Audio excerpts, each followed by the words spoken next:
So coming to France, I realized yup is not universally understood as and they're like, what are you saying? Yep.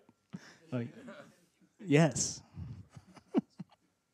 And I apologize for bringing the weather with me from Dallas, Texas. Yeah, that was me apparently. Um, so yeah, hottest since World War II or something like that. Pretty crazy. All right, so making it to the number one app, sold everything, had no idea what I was doing,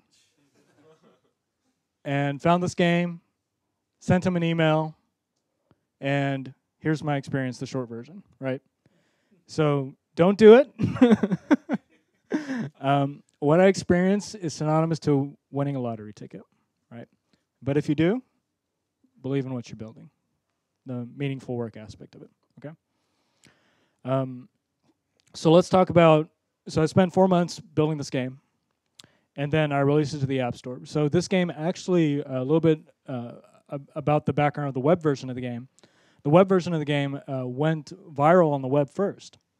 So I actually heard about it from a tweet from some random person, and then I ended up playing it for a while. And then that's when I did right-click view source, found Michael's name, and then finally emailed him. So it was on the front page of Hacker News for at least a day, which is a big deal. And it got, I think, at that point in time, it had almost 500,000 hits on his website. So it went viral on the web, and so spent 4 months, built the game, and I released on iOS. I'm like, oh, this is gonna be great. So here were the downloads for the first week. 57. So this is 6 units on November 10th. So I released the game, and I tweeted, hey, a darkroom on iOS. We got about 30 downloads. No, sorry, 19. And then that was the download for the first week. So during this talk, I'll talk about, I guess, some numbers and then lessons I learned from those numbers or from that experience. So if you decide to build an app, this is things that you can take with you and hopefully learn from my mistakes. So first week had 57 downloads. Viral game on the web, ported to iOS. That's what I got. It's not great. But Twitter does help. Okay?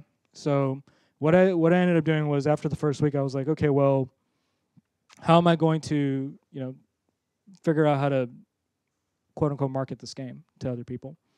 So the interesting thing was because the web version went viral, if I was on Twitter and I would type in a darkroom, the URL, I would actually find people that have tweeted about the game. So I became almost obsessive about using that as my funnel, and I would find people that would interact with me in the context of the game. So I created a darkroom iOS, and I wouldn't say, hey, there's an iOS version. I would actually speak in the context of the game itself. So I would say things like, yes, excellent, bring me more souls to consume. Or give little dialects from the actual game itself, like little components, storyline components, and they loved that interaction. It was a way to feel involved with the game without me, and it was genuine interaction. It wasn't me just trying to market the game to them.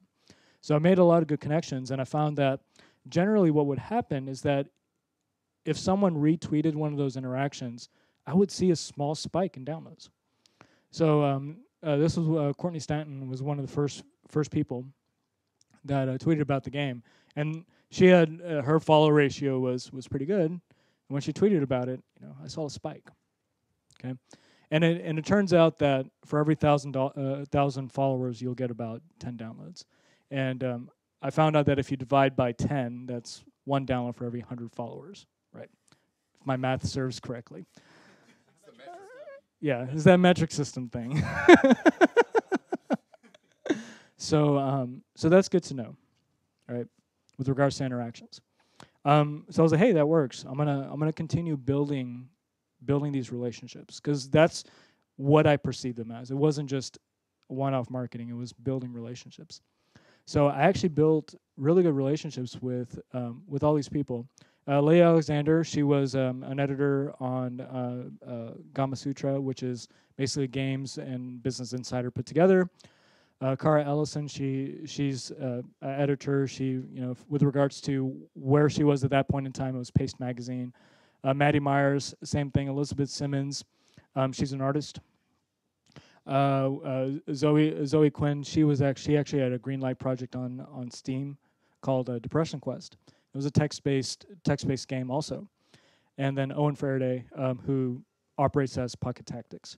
So these were connections that I built through Twitter, through the Twitter handle, and it took genuine interaction with them, and consistent interaction with them to get them to be familiar with me. Okay, so that really helped, and having these notable interactions were important in the story of A Dark Room. And then finally, I got an unsolicited review, which was so cool, right? So Pocket Gamer in the UK said, take a risk with A Dark Room iOS and you may find a new addiction. It was written by this guy right here who's peeking the rainbow. And Pocket Gamer's got 45,000 followers. He's got a good 5,000.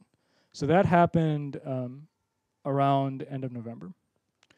And around that same time, Touch Arcade found the game and put up a forum entry for it, tweeted about it, and I got some good traffic on there too.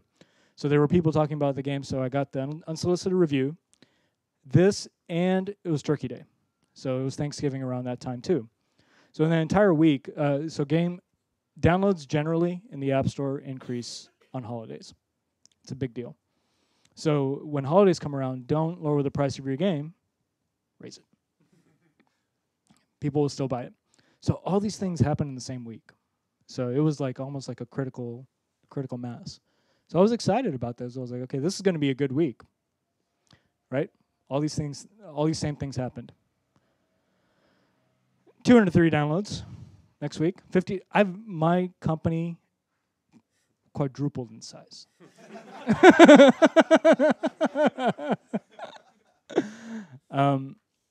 So the funny thing is that you've got these Twitter interactions, and what actually gave me the most downloads was the fact that it was Thanksgiving. So there you go.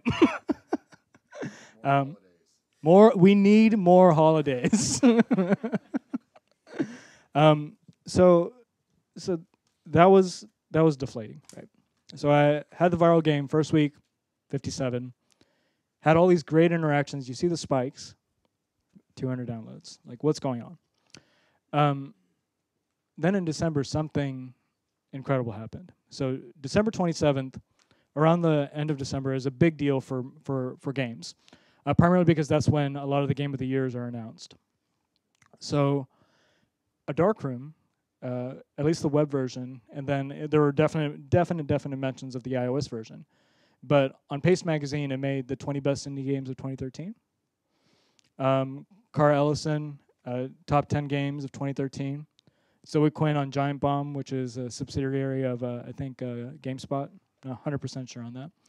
But that was on there, and it was also in Forbes. So top 10 anti-games of 2013. And so this all happened around like the December 27th time frame. And when this happened, I was like, this has got to be a big deal, right? This was the first night where I honestly could not sleep, because seeing this kind of exposure, especially making so many 2013 Game of the Year lists, was a big deal. So there are the downloads, 56 for that one day. This is depressing talk, isn't it? Yeah. So if I haven't beat this dead horse yet enough, is manage your expectations when it comes to these kind of releases. Okay. Your game will probably not go viral. It probably won't have huge successes like that, and media coverage probably won't help you. So please be realistic about have realistic expectations about these kind of things. So then I've spent a large amount of time on Twitter, to the point of maybe stalking some people. I've gotten the media publication as good as I could get. Like how much better can you get than Forbes? So media outlets wasn't a thing. So what else could I do? Well, then I started writing about a darkroom, the journey I was taking. Specifically, this was inspired by the work that I did on making the game accessible to the blind. So what happened was that after I made the game accessible, AppleViz, the editor team of AppleViz, contacted me and said, "Hey, would you like to give away 10 codes to your game, and we'll have a little contest inside of our little community here." So I wrote a blog post about raising awareness. The blind people use iOS devices. And basically what these people had to do was they had to read the blog post and comment about something in the blog entry, and only then would they get a promo code. Okay? So there are some people out there that will just throw out promo codes like, you get a promo code, you get a promo code. So this was a good idea from the editor team that said they have to read something, they have to do some kind of action before they get a promotion. So I'm more than obliged to give out those promo codes. But it gave me the idea, and what I did was I took the same concept and then I went, posted more things about it, posted my history with regards to the game. If you go to amirrajan.net, you have the full 14-month log in detail. Talked about the sabbatical, what I was trying to accomplish, just as much as I could write about my personal experience and the experience I was having as I was building the game. And doing that, I then went onto Reddit, our app hookup, and Touch Arcade, and emulated that same idea. So I said, read my blog post about taking a sabbatical, comment about something on there, and only then would you get a promo code. So what happened was that I started building a connection. They started to know who I was as a person. Right, so it wasn't just a darkroom. It was like, oh, Amir built that game, and I did this a number of times. I did this for a good month, going on Reddit, going on Touch Arcade, these different communities, writing about my experience, like the PocketGamer.uk review. I would say, read this review of the game, comment, prove to me that you read it, and then that's when you get a promo code. So I did that for a long period of time, and you can see each spike that occurred, and the subsequent drop, of course. But that's not too bad. Like for a month of doing this, you notice how I did that. $1,000, right? 4 times bigger now. I'm like quadrupling every month. It's awesome. But that helped. That helped build these interactions. But if you still notice, I'm only getting like 40 downloads a day, right? So it was good experience. It was a good connection that I was building with these people. That was great. Okay, so at that point the game was $1.99. So I said, let me make it $1. Let's see what happens.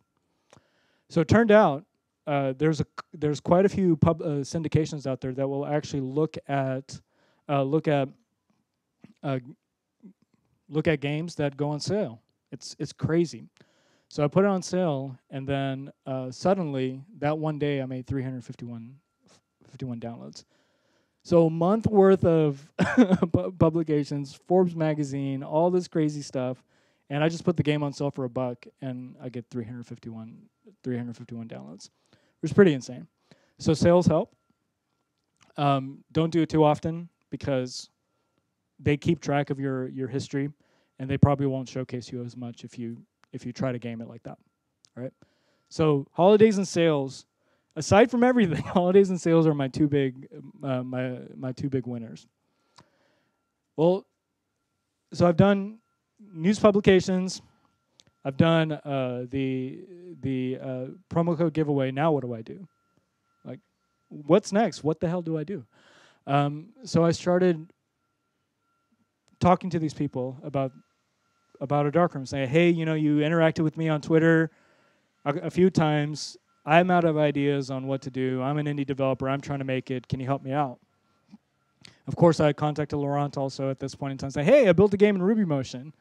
Around that time we had the first interview, and or the interview. It took a few months for them to actually publish it, which had perfect timing with it going viral. But it was great to just reach out to people and be genuine, and it worked out. And what happened was that Lauren, of course, replied, and then Leah Alexander replied too. And she said, "Yeah, I'll write a write up for you." And when I was speaking to her, this was another important lesson that I learned. I said, thank you, I really appreciate this. I'm indebted to you, et cetera, et cetera. And Leah Alexander just said, it's about empowerment. I'm not doing you a favor, and you're not doing me a favor by having me interview you. I'm empowering you because it's what I do, right? And and frankly, what I feel we should do as community, as just being a human being, is empower others, right? We're not doing anyone a favor; we're empowering them.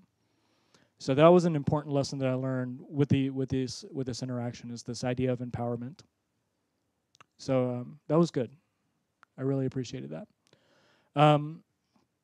So this was the holiday sale. This was the spike right here that I got from the publication. Can anyone guess what this huge spike is here from March 11th to March 19th? People ate a lot of turkey. March 11th. March Madness. Spring break. Right. So, yet again, it's proven that media publications still don't help as much as like holidays. It's just so weird. It's like, this is ridiculous. But there you have it. So around this time, when I hit this big hump and I saw it falling, I was like, I need to keep this momentum. I didn't know spring break was causing it at that point. So I was like, I have to keep this momentum. I'm gonna make it free. I'm gonna make the game free. And turns out if you go from a paid app to a free app, you actually lose your ranking in whatever category you're in. So I had that momentum. I was like the number 12, 15 RPG at that point in time. And I was like, I'm a paid game. I'll make it free, and that should convert over. It doesn't. So I lost my ranking completely, which sucked.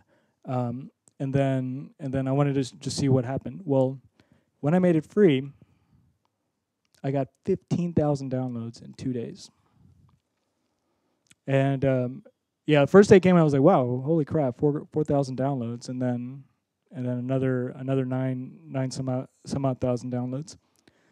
Yeah, 999%, greater than.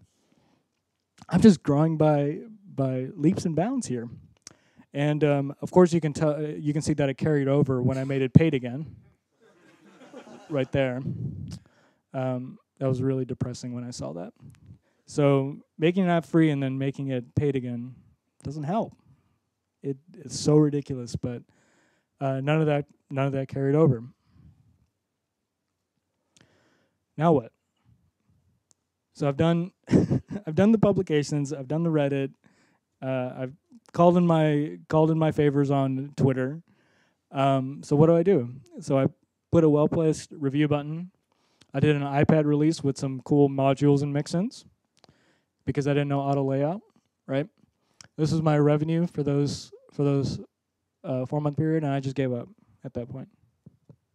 I was like, I'm gonna do some user group talks about it, but the game's done. I'm happy from that perspective, right? So this was the 4-month period.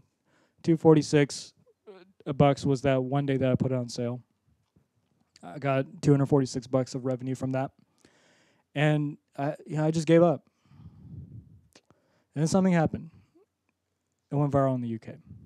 So I was spending so much time on just metrics on the US market. I would see like one day when I woke up in the morning, awake, head throbbing, vision blurry. Yeah, some people got it. See. I woke up and I had 800 downloads. And I was like, holy crap, how do I get 800 downloads? Well, it turned out that the game went from being a really low ranked game to the number 5 app overall. Yes. It was $1 still. Yeah. So what happened was that I found with regards to the trends that the $1.99 price point, when I lowered the price, I got twice as many downloads. So my revenue stayed flat. And I was like, the game market is so large anyways. I'm not serving a niche customer market. It just made sense to get more people downloading the game. Yep. So so I kept it at $1. And it went viral in the UK. And I don't understand why it went viral in the UK. I just don't. So it goes viral in the UK, and on this day when it was the number 1 app, and I made four grand in one day, I was like, $4,000 a day times 365 days. Oh man, this is so awesome! So this is the second night I didn't sleep. And it goes back to managing your expectations because it did drop very quickly afterwards. So I was completely deflated after seeing it rise and drop, especially because when it hit the number 1 spot, I got a barrage of 1-star reviews. So this is one of the reviews. Fraudsters, and I can't do a UK accent, so I apologize for that. Do we...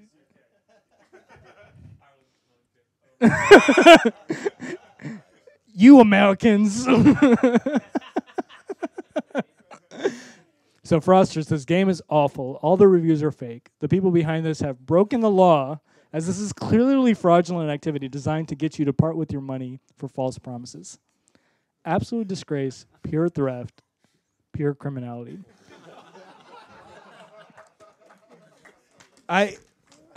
So it's this mob mentality that occurred because you get you see this app at the number 1 spot, you download it and you see what a dark room is, and you're like, what the crap is this thing? And you leave. So the other thing with how reviews work is that the length of the review determines where it's located. So the longer the review, the higher it is in your review stack. And then the number of stars puts it a little bit higher. So if you have a 5-star review that's really long, that's generally the one that will be at the highest point. But if you have a 1-star review that's really, really long, that becomes the most notable review. So this mob mentality started forming around this 1-star review, and I kept getting 1-star reviews. It was crazy. I got one review that said, I paid 99 cents or 79 pence or whatever for this game. Save your money, buy lettuce. Tap the lettuce, because it's a game that you tap progress bars. Tap the lettuce, because at the end of the day, you still have lettuce.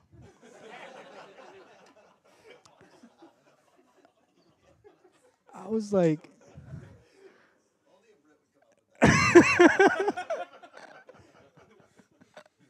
And I was like, I was sad. I was really sad because people were calling my baby ugly. But then, you get used to the 1-star reviews. That's the great thing about, I guess, being human. It's like you adapt and you get used to it, and it starts rolling off. But there were some incredibly hilarious 1-star reviews that I got.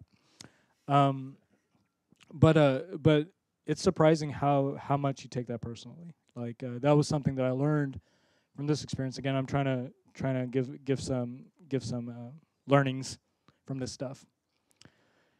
And then it fell off, right? It dropped, but then it started rising in the US. And I don't understand why this happened.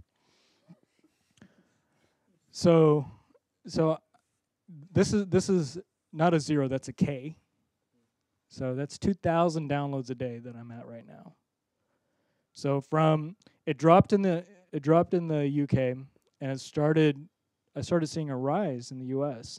At 2,000 downloads a day, that's crazy. And then it became the number 1 RPG and the number 5 game on August 11th, and the number 10 app overall. And I got 8,000 downloads on that one day. So, in relation, this is the 4,000 downloads. That's the number 1 app in the UK. This is the number 10 app in the US. Yes. I'd just like to point out that I bought it. Before it was cool. Yes. Yes. Thank you. Thank you for your support. I'd like to point out I bought it way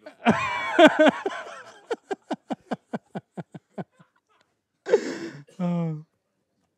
And so you bought it yesterday, right? Boo.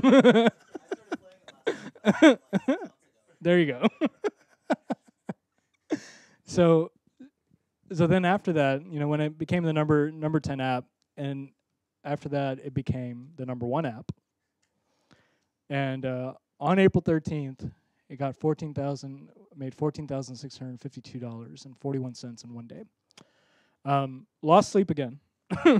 Lost a lot of sleep. At this point, exercise was the only thing that kept me sane. So basically, working out until I passed out was the only thing that can get my mind off of this. Yes.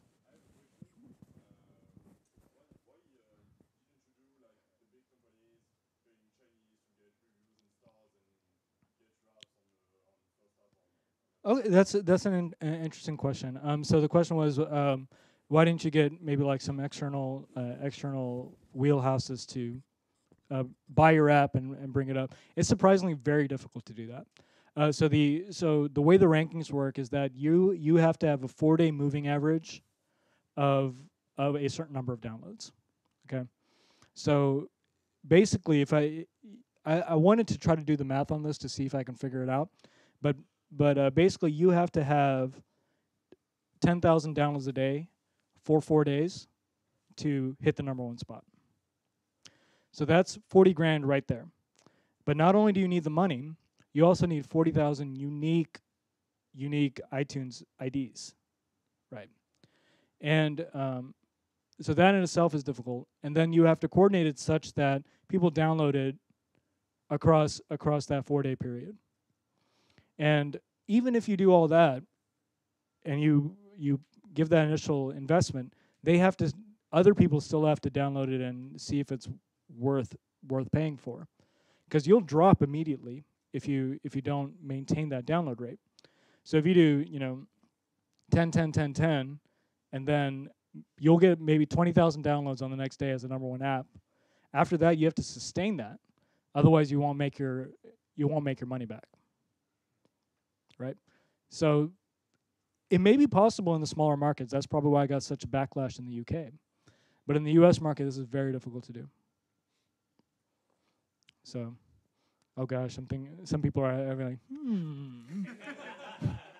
evil ideas. Okay?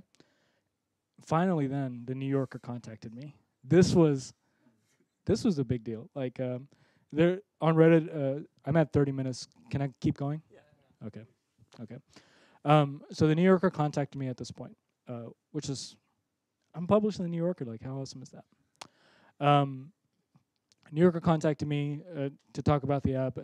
They're legitimate. They do like fact checking and everything. Is cool.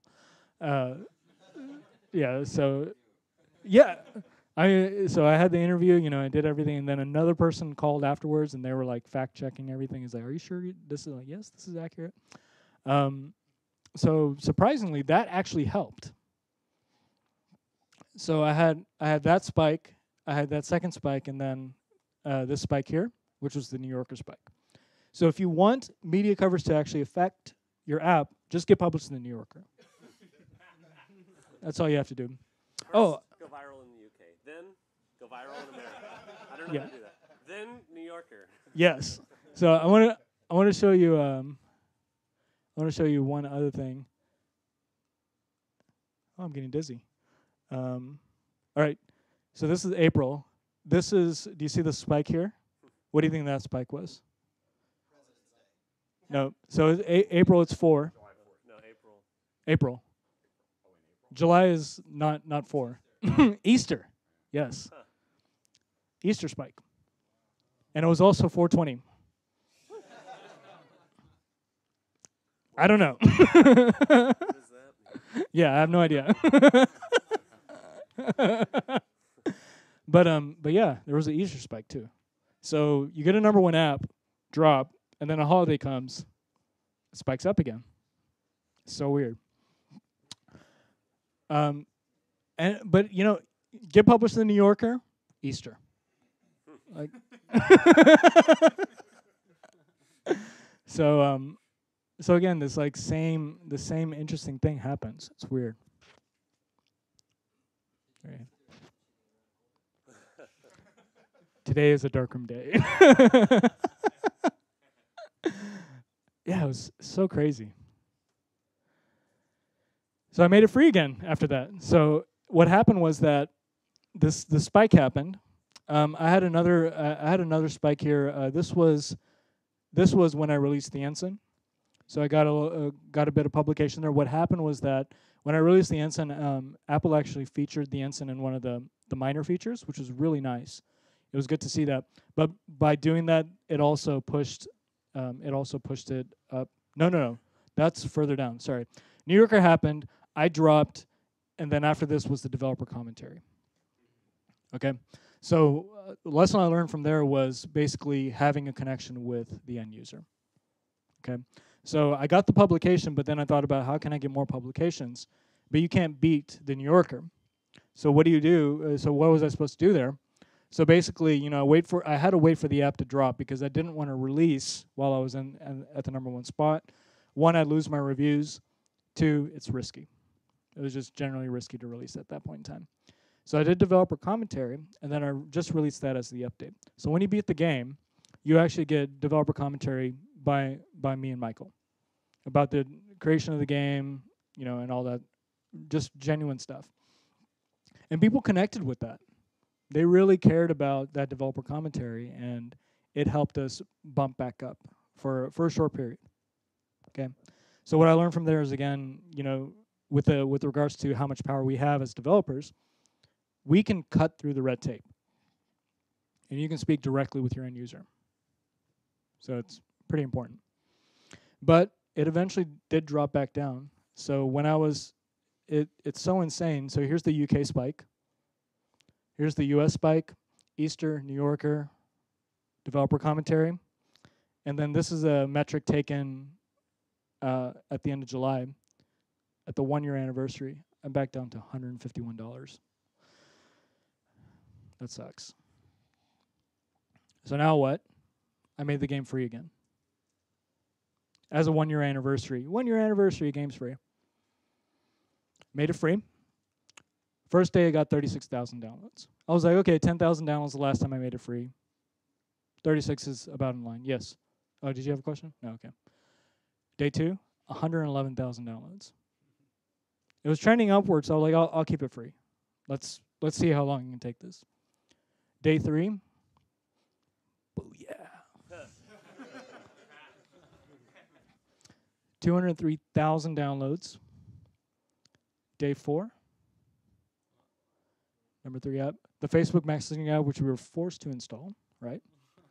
Crazy Taxi is a game from Sega, who was being featured at that point in time as an editor's choice. And then a darkroom. Day 5, 213,000 downloads. So I saw the drop then. I was like, okay, I've seen the drop. Day 6, a second day of drop. Day 7, that's when I made it paid again. Okay. So I just wanted to ride the wave, see how long I could do it. During that time period, I had 1.018 million downloads. Surely this carries over. Surely. Right? So this was the number one in the US. And then when you're free, yeah. So I took a 45-day moving average before and after to say, what are my average downloads on each side? So the 45-day moving average was 907 downloads a day before I made it free. After, it was 1,022 downloads a day. But I lost a week of revenue, right? So if I include the week of revenue, I'm at 901. This is depressing. Don't do it. And then after 60 days, I was back to 200 downloads. Ugh. So after all was said and done, this was, I guess, 1 year in. Total paid downloads was 715,000. Revenue was 707,000 at that point in time.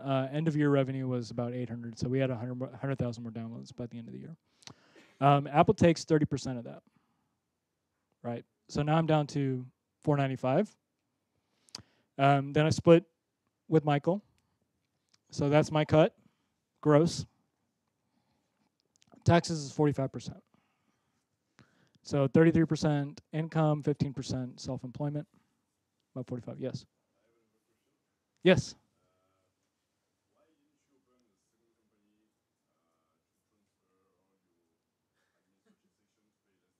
That's good. That's a good point. So that's a good point. So this was actually under my corporation.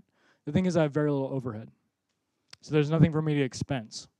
And the way dividends work in the U.S. at that point in time was that any capital gains that you provide to yourself are taxed at income. Plus, you pay Social Security and Medicare if you do at the corporate level if you count yourself an employee. So if I drew a salary, I would pay Social Security and Medicare for that. They get your money. You want to make money, become a government. So long and the short of it, I've talked to a number of CPAs. There's some things where you can do with like differential, like marginal tax brackets and whatnot, but it's a lot of headache, and I maybe would have saved like 3%.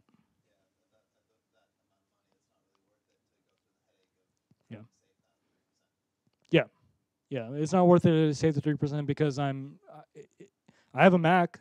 I was able to write off my Mac, right? So that was that.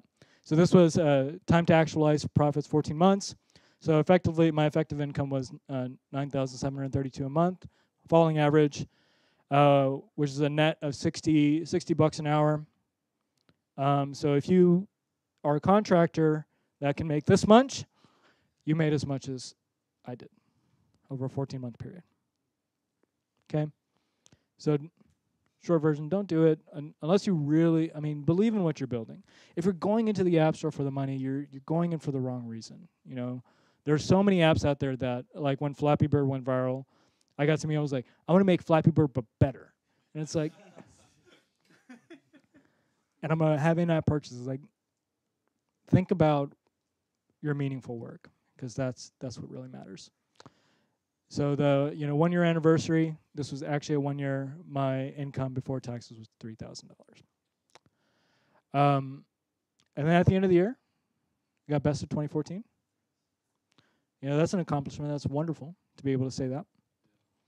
So that was great. I have the Ensign at that point in time, which was awesome.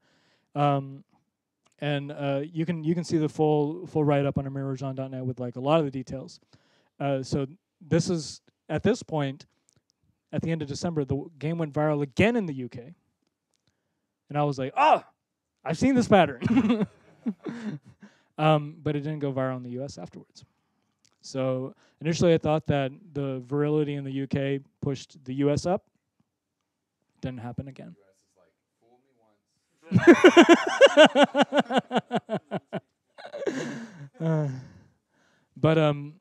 But yeah, it's bittersweet. Like, how many people can say that they have a #1 app, get published in the New Yorker, all this wonderful stuff, and at the same time, it's like the revenue's good. It's great passive income right now.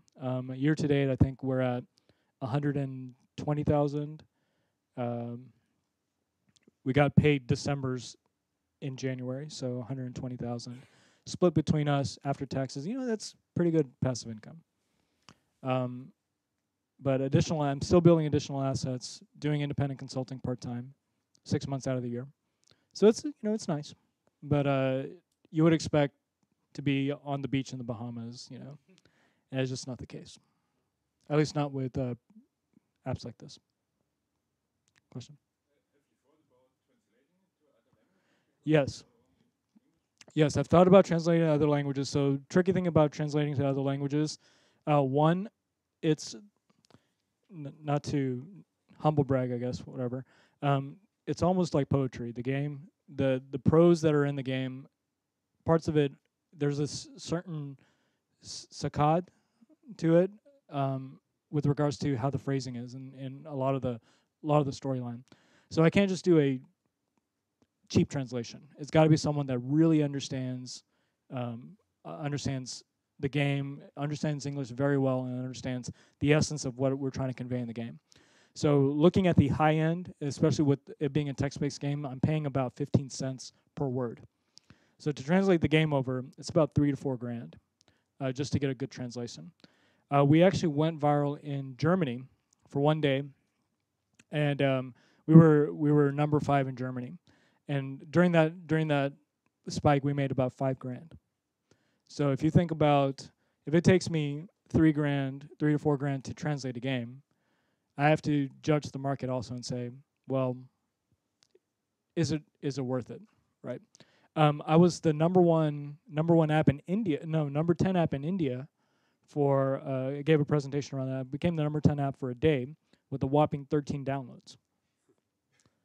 Right, so I could have spent the money to translate the game over, but I would have been upside down on it. So Japan is an option, Japanese is an option, Korea maybe, Germany maybe, but it's all a crapshoot at this point. So it's tough. And I have 50 million devices in the U.S. that I haven't been on yet. I've only been on 2% of the devices. Man, that's crazy to say. It's so depressing. My game has only been downloaded by 2% of the iOS populace. Yes. So, do the massive number of reviews, and obviously very positive, 4.7 or 4, Yeah. Does the massive number of reviews have residual Yes. value? They help. They help significantly. Having a good number of reviews, solid reviews, especially for a text-based game with one lousy screenshot, no preview videos or anything, that's their goal to me. So the issue is that when I release a new game, new version of the game, reviews get archived. So I'm starting from square one again with the reviews, and I see a drop every time I release a version. So it's bittersweet, right? New content, but at the same time I lose my reviews. Yeah. So what are your expectations realistically for the Google Play Store? I know you're working on one. Right. So for the Android market, expectations is about 5% of U.S. revenue. I mean, of iOS revenue. Yeah. There's a lot of, at least from what I hear, there's quite a bit of piracy on Android. So there's really there's another game has done really well on iOS, and I've kept in contact with the guys, and they said they're about at 5% revenue of iOS. So I just have to go in with that estimate. I mean, that's still 80 grand, like 40 to 80 grand. So it's worth doing. It's just something I need to go in with. Yes, and I'll get you next. No, you first. Oh, very quick. Have you considered making like a version for, I would say, for TV-based video game systems, like to be like Steam or? That's a possibility. Maybe for my other games, it just comes down to, do I want to go that route? I know mobile now, so it really comes down to whether it's worth it. Yeah, what kind of long tail it has. In the months after release, were you spending hours of your day doing those forms of engagement you talked about and marketing? And then second question, when you got the spikes, were you spending hours per day dealing with your inbox? Yeah.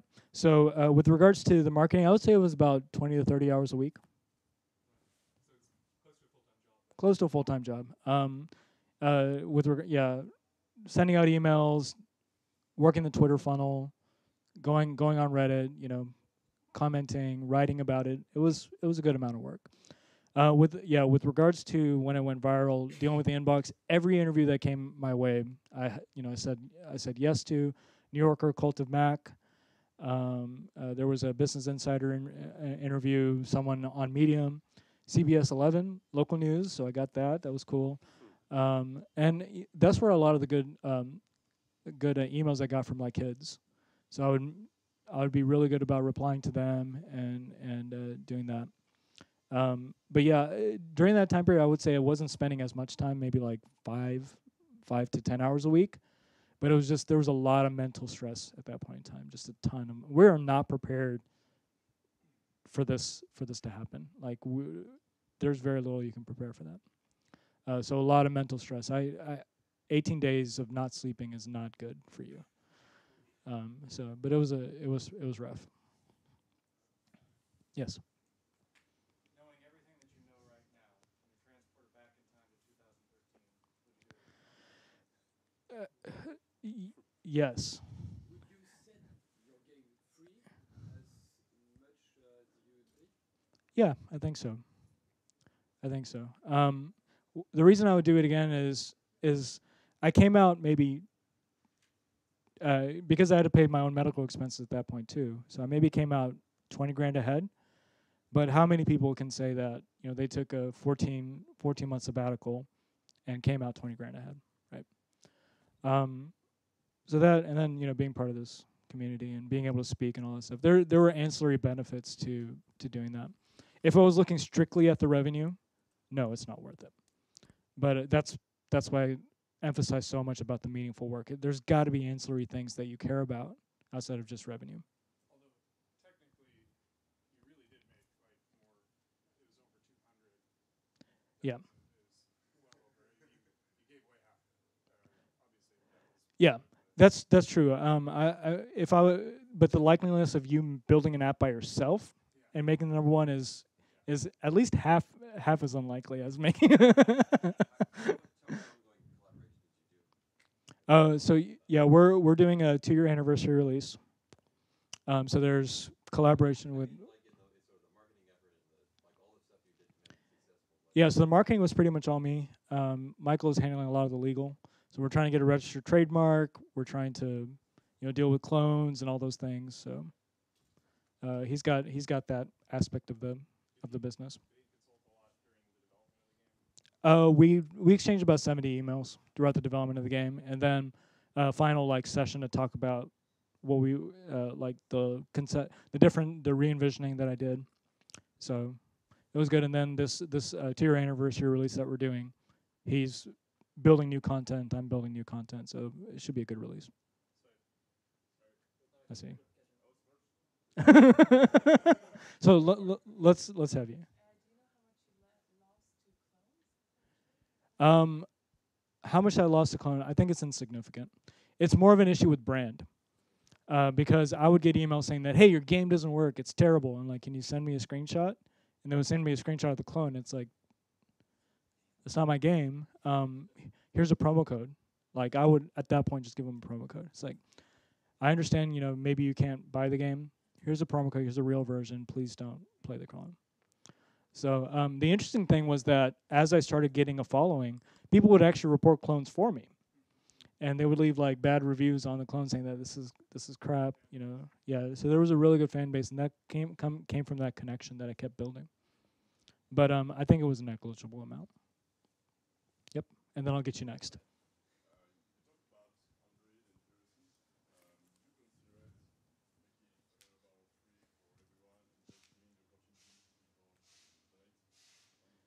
Yeah, so the Michael actually did the donation approach for the web version of the game. He made $300. Yeah. Yeah, I keep telling him, I was like, yeah, mine is open source and in cross-platform with JavaScript and HTML. I was like, yeah, you also made $300 off the game. So the donation approach didn't work. The game I'm building right now is free, and I'm trying to funnel people to a darkroom, so I talk about a darkroom in that game. I'm gonna see how that works out to see if that has some cross-pollination. Yep. So that's good. So that's what I'm doing right now. We'll see what happens there. Yep. So, broader question, standing back from a little bit after adding fully onto stuff, is there a business model in general, or is it the marketing? So with regards to, definitely love first for me. With regards to the business model, I think having a large number of small assets is definitely doable. So I have a lesser game called Beautiful Go, and it's just the game of Go and a virtual board that you can play the game on. No AI, no nothing. That makes about $50 a month. That's not a lot, but if you have 20 apps that make $50 a month, that's a big deal, right? So I think you and then you start cross pollinating, saying that you built this app and then cross pollinate to another one. There's definitely opportunity there. I would say generally a successful iOS app makes about 6,000 a year, 4 to 6,000. And I would say you're doing pretty great if you can do that. Yeah, you'll have your unicorns here and there, which is great.